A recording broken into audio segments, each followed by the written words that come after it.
Donc je savais que je voulais plus d'argent. Et ensuite est venue cette période salariée où j'ai commencé à avoir une démotivation, où je me sentais pas heureux, où je n'aimais pas ce que je faisais.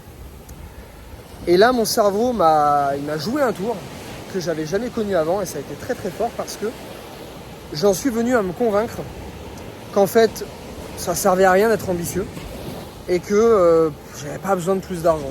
Futur rentier, salut à toi, c'est un plaisir de te retrouver dans cette vidéo Je suis cash. T'as vu que les intros sont quand même plus... j'ai quand même plus de patates que quand je suis sur mon chantier. Malgré que j'adore mon chantier, j'ai plus de speed quand même quand je te fais les vidéos ici. Bref, j'espère que tu vas bien. Je suis très content de te retrouver encore sur cette plage de Touloum pour cette nouvelle vidéo Je suis cash. Alors, dans cette vidéo, je vais te raconter une petite histoire qui m'est arrivée personnellement, puisque j'ai eu une période de ma vie où j'ai été très hypocrite vis-à-vis de l'argent. Et ce qui est très intéressant, c'est que la période où j'étais hypocrite, je ne m'en rendais pas compte, parce que quand on est hypocrite, souvent, on s'en rend pas compte. C'est un biais psychologique où notre cerveau va se convaincre d'une certaine chose. Mais en fait, c'est de l'hypocrisie qui est profonde, en fait, on s'en rend pas forcément compte. Moi, je m'en suis rendu compte après, donc je veux simplement te raconter cette histoire et te raconter après quelques histoires que j'ai pu rencontrer lors de que j'ai pu voir et entendre lors de mes voyages. Je pense que ça peut certainement t'aider, et puis si tu es dans ce cas-là, écoute, si ça peut faire lever quelques hypocrisies, j'en serai très très content. J'ai mis les écouteurs, normalement je pense que tu m'entendras mieux. Alors, démarrons cette histoire. Nous sommes en 2016.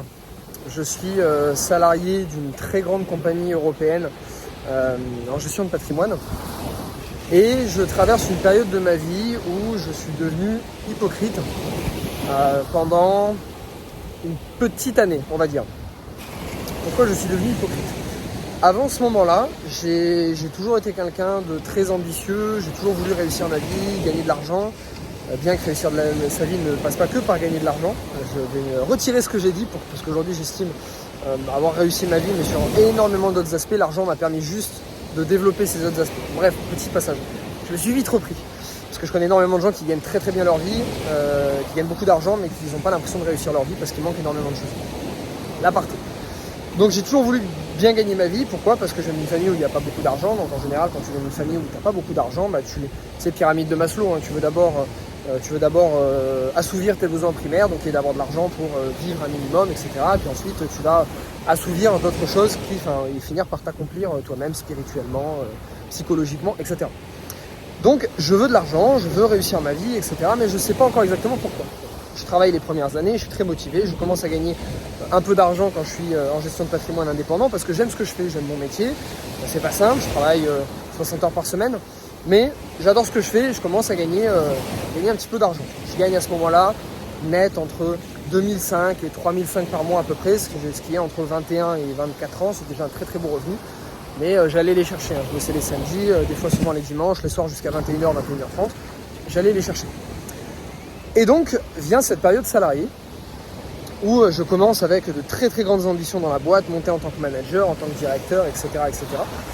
Et en fait, plus j'avance dans cette boîte, plus je me rends compte que le salariat n'est pas fait pour moi. Pour tout un tas de raisons que tu connais certainement si tu as déjà suivi mes vidéos, si tu as déjà lu mon livre, j'en parle aussi également dedans, je ne vais pas revenir dessus, mais en gros, ça ne me convient pas, je ne me sens pas heureux, je vais au boulot la boule au ventre, je me sens de moins en moins motivé. Et là, il y a une sorte d'hypocrisie qui s'est installée, une vraie hypocrisie d'ailleurs. Avant, je savais que je voulais gagner plus d'argent, parce que j'adore les voyages, c'était une de mes premières motivations.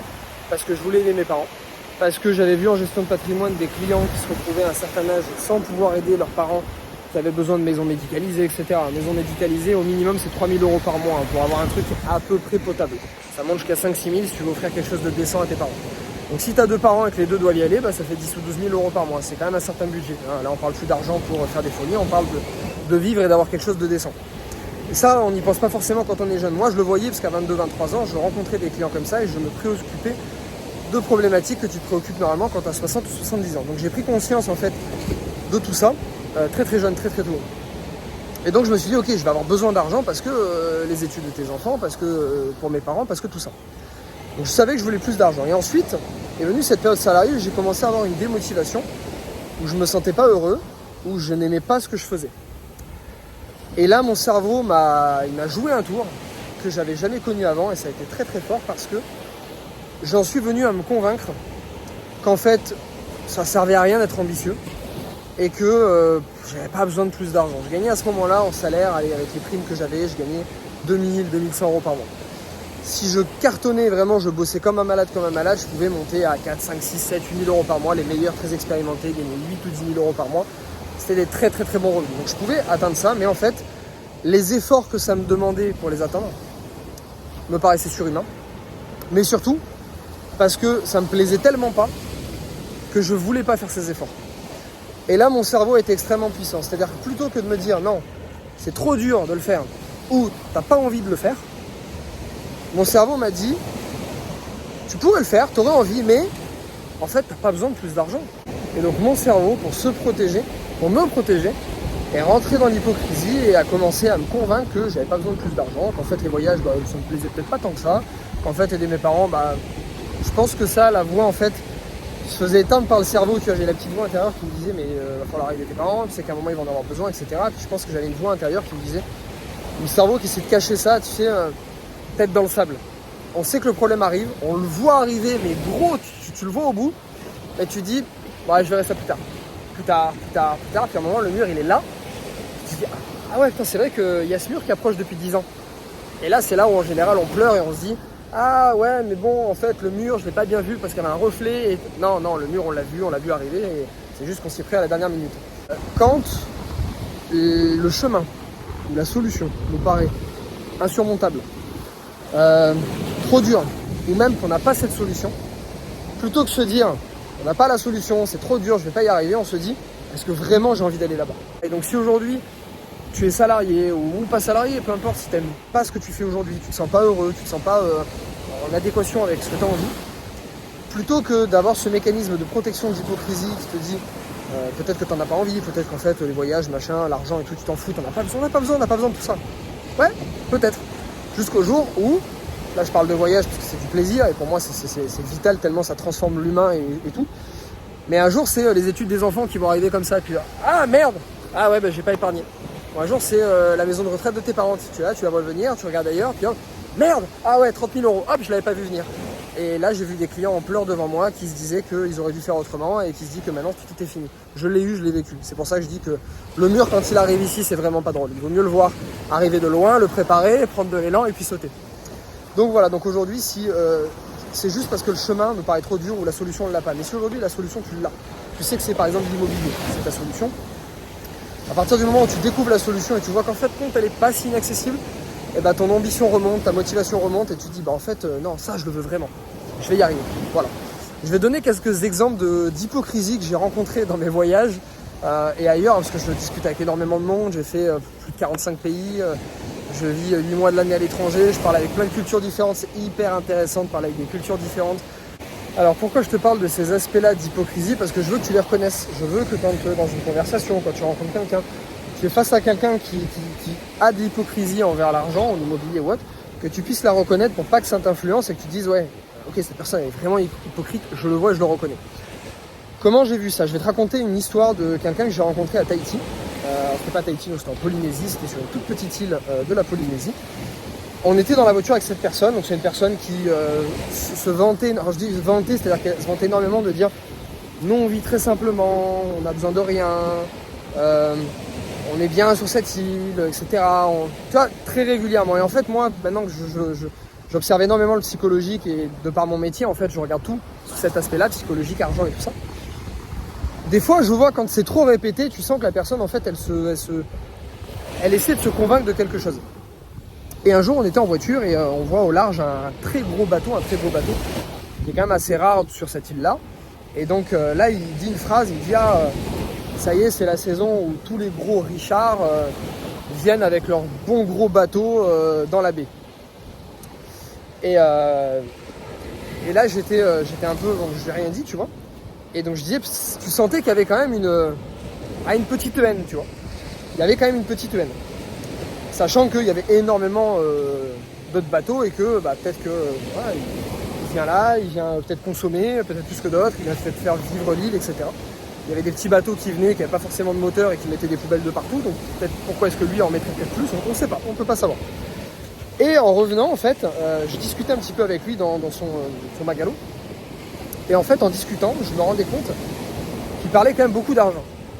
Et tu vois, il y avait un truc que je voulais faire, je sais plus quoi. Il me disait non, à cette heure-ci, on peut pas parce que le prix de l'électricité est plus cher. Et puis on parlait avec sa fille en fait, qui était jeune. Du coup, tu sais, les jeunes, les enfants, ils disent tout sans filtre. Ouais, mais papa, mais toi, tu veux pas que je fasse ça cette heure-ci parce que l'électricité, elle coûte cher. Ouais, mais papa, est-ce qu'on peut manger ça? Non, là, on en a plus beaucoup, on garde ça pour demain. Et ouais, mais non, parce que là, c'est vrai que ça coûte un peu cher et tout. Et en fait, dans ma tête, je me suis dit, pourquoi presque se vanter de dire on a besoin de rien, etc., on vit très bien, on n'a pas besoin d'argent, tout ça.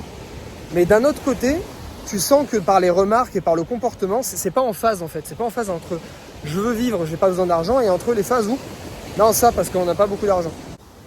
Et du coup, ils se disent non, mais moi j'ai pas besoin de plus d'argent. Mais dans les faits, tu vois bien qu'ils en ont besoin de plus quand même. Et que s'il y en avait un petit peu plus, je sais que si on leur proposait 500 € par mois à cette famille, sans faire des folies, ils auraient pas dit non, tu vois. Des fois, ils veulent rentrer peut-être sur l'île de Tahiti principale ou aller dans la France pour voir leurs enfants. Ouais, mais non, on n'y va qu'une fois par an parce qu'on n'a pas trop d'argent. Et si tu avais un peu plus d'argent, tu irais peut-être pas voir 3 fois ton enfant? Si tu avais la possibilité. Donc tu vois, c'est ce genre d'incohérence, d'hypocrisie où moi, j'aime pas trop. Quelqu'un qui me dit, moi, j'ai pas besoin d'argent, je m'en fous, qui vit dans une cabane, qui veut rien, et c'est super. C'est comme ça que tu es heureux, mais c'est génial. Je trouve pas qu'il y a besoin d'argent à tout prix. C'est l'incohérence et l'hypocrisie que j'aime moins. Une autre sorte d'hypocrisie. Les gens, c'est surtout en France, et en France, ça, on a beaucoup l'hypocrisie vis-à-vis de l'argent. On est géniaux sur énormément d'autres points par rapport à d'autres cultures, mais ça, faut l'avouer. Autre point que j'ai rencontré dans mes voyages, j'ai rencontré énormément, surtout dans des pays comme ici, au Mexique ou à Bali, des hippies, des backpackers, des gens qui vivent avec pas grand-chose, voire des fois qui travaillent pas, qui sont hyper spirituels. Enfin, je rencontre de tout, tu vois. Moi, j'aime bien me nourrir de tout le monde, rencontrer tout le monde. Souvent, il y a une très grosse hypocrisie de ces gens-là. Tu vois, j'ai des gens que je rencontre, je fais de la plongée en apnée. Souvent, c'est les gens que tu rencontres ici, c'est des gens qui sont hyper yoga, très spirituels. Donc souvent, ça va à l'inverse de l'argent. Donc c'est des gens, tu vois, tu parles d'argent, ils sont tu vois, sales, ils refusent. Moi, j'observe, je regarde, etc. Et en fait, c'est des gens où, tu vois, après une plongée, tu vas dire, on va manger ici, par exemple, un truc très simple, tu vas manger avec un truc à 5 $. Ah non, non, là c'est un peu cher et tout, je vais m'acheter un paquet de chips dans une station essence. Ton repas, c'est des chips. Enfin, on vient de faire de la plongée, ton corps, je sais pas, les nutriments, ce qu'il a besoin, tu vas bouffer des chips. Ou qui me disent des fois, oui, non mais l'argent, moi j'en ai pas besoin, moi je dis ça, le ciel. Bon, voilà. Moi j'ai aussi une part spirituelle, tu vois. Je suis à Bali, je suis au Mexique, je rencontre énormément de choses. J'ai aussi une part, mais à côté de ça, ils vont dire t'as pas un billet s'il te plaît parce que là j'ai pas trop de quoi manger, ou alors ils bouffent en général dans des trucs pas très sains ou pas très quali, tu vois, des produits pas très quali. Bon, tu vas avec eux dans un restaurant, moi j'en ai déjà eu des potes comme ça et je les invite dans un resto qui est un peu plus sympa, tu vois. Bon, je les invite, donc je paye, y a pas de problème. Bon, quand ils sont dans ces restos qui mangent, c'est bon quand même, c'est sympa. Tu vois qu'en fait, au fond, ça leur fait quand même plaisir de manger un bon restaurant, tu vois, un truc avec des bons produits, travaillés, recherchés, de bon goût, des produits avec des bons nutriments, des trucs bons pour ton corps, quoi.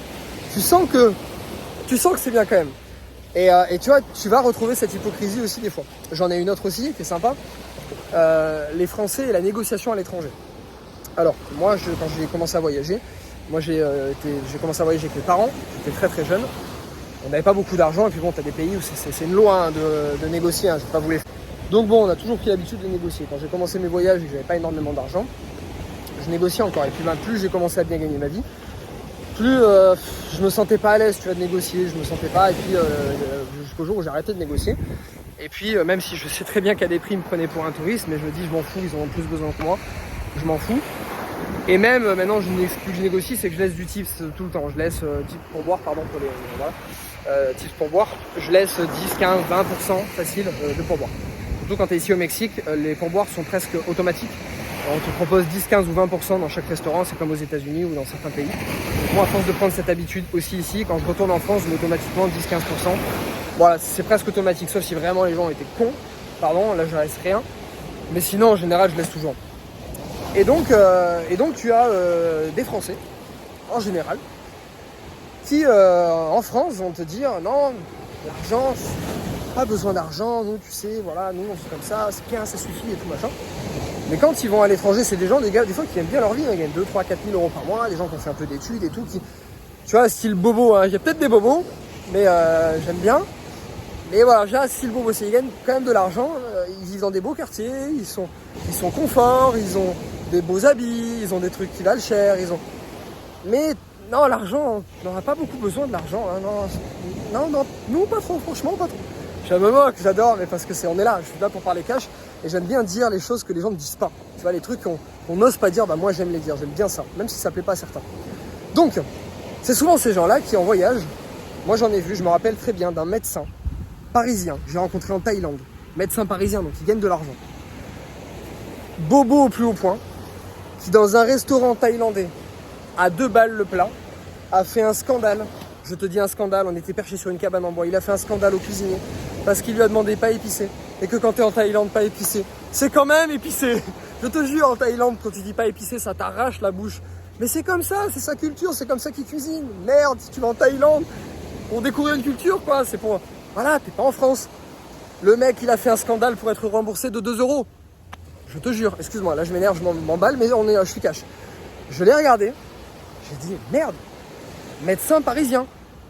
Et bon, au hasard, c'est tombé sur Paris. Mais c'est pas un hasard. Non, pardon, désolé. Non, ce que je veux dire, c'est que tu vas avoir des gens qui vont bien gagner leur vie, qui vont dire l'argent, je veux pas, etc. Mais qui vont passer leur temps à négocier.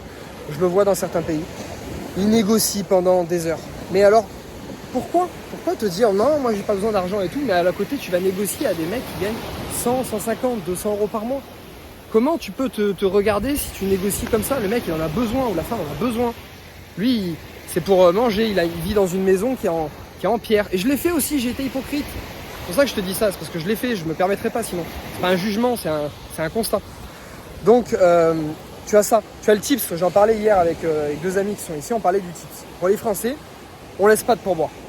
C'est vrai, on laisse pas de pourboire. Moi, je le dis avant en France, je laissais pas de pourboire. Ou alors, exceptionnellement, quand tu as quelqu'un qui est vraiment hyper gentil, et tu laisses un petit peu.